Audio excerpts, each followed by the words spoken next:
Yan mga kababayan, nasa gawing ano na naman tayo, bukid ano. Siyempre, kasama buong team na dyan sila. Naglalakad sila din. Ate Frankie, Aling Rochelle, Kuya Chano, Kuya Rizky, Kuya Jesse, Kuya Sam, at si Kuya Rab, tsaka ni Boss JB. Siyempre, kasama ko kay G27. Paring ano, Nog-nog. Nog-nog. Itong inyong lingkod, si Paring Pisot. Ano naman Paring Pisot? Si Paring Bansot, nandun sa unahan. Naglalakad po sila. Ito mga kababayan, galing po tayo sa misyon na naman, no? Bukid. Yes. May similarity yung bukid po sa tatay ni Dangdang, sa bahay nila Dangdang ano. Ganto na ganto po yung ano, papunta sa kanila. Ito po mga kababayan, tanghaling tapat po ito. Alas 12. Alas 12 po. Sobrang init, walang payong-payong.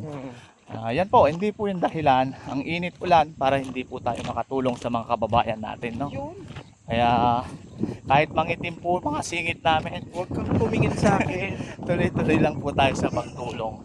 Sa totoo lang mga kababayan, ano, wala pong inarte. Hindi po kami nag-iinarte. Yes. Kahit lusungin po namin yung init, alam nyo naman kung gaano kainit ngayon, di ba? Take note, hindi lang init kasi papunta na sa tagulan, di ba? Yes po. Baha na naman tayo Ano next naman. month.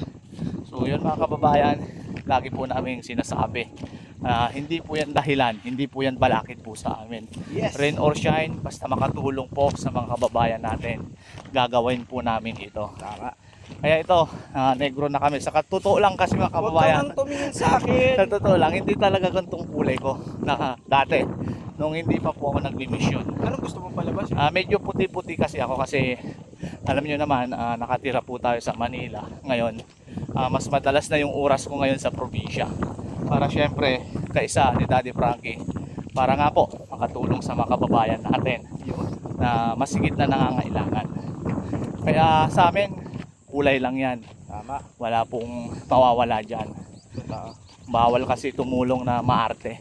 Kaya sa amin, walang arte-arte. Alam nyo naman, nakikita nyo naman po sa mga upload videos po namin, umulan, umaraw, nandito po kami sa daan o kahit saan po yan, kahit saan liblib po ng dako ng Pilipinas, ay napupuntahan po natin yan. Kahit patawid dagat. Yes po, Luzon, Visayas, Mindanao, naikot na po natin.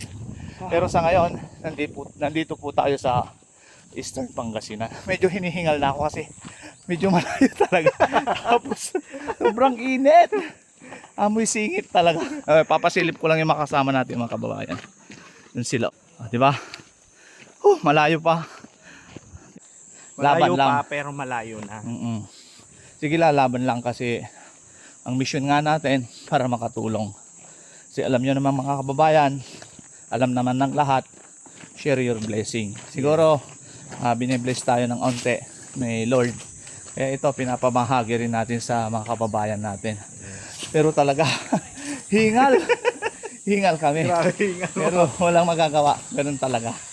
Yun, kunting ano lang mga kababayan ito. Update lang po sa inyo sa pinuntahan namin ngayon dito sa may Eastern Pangasinan. Yun, mag-ingat po tayong lahat. Mahal namin po kayong lahat. I love you all.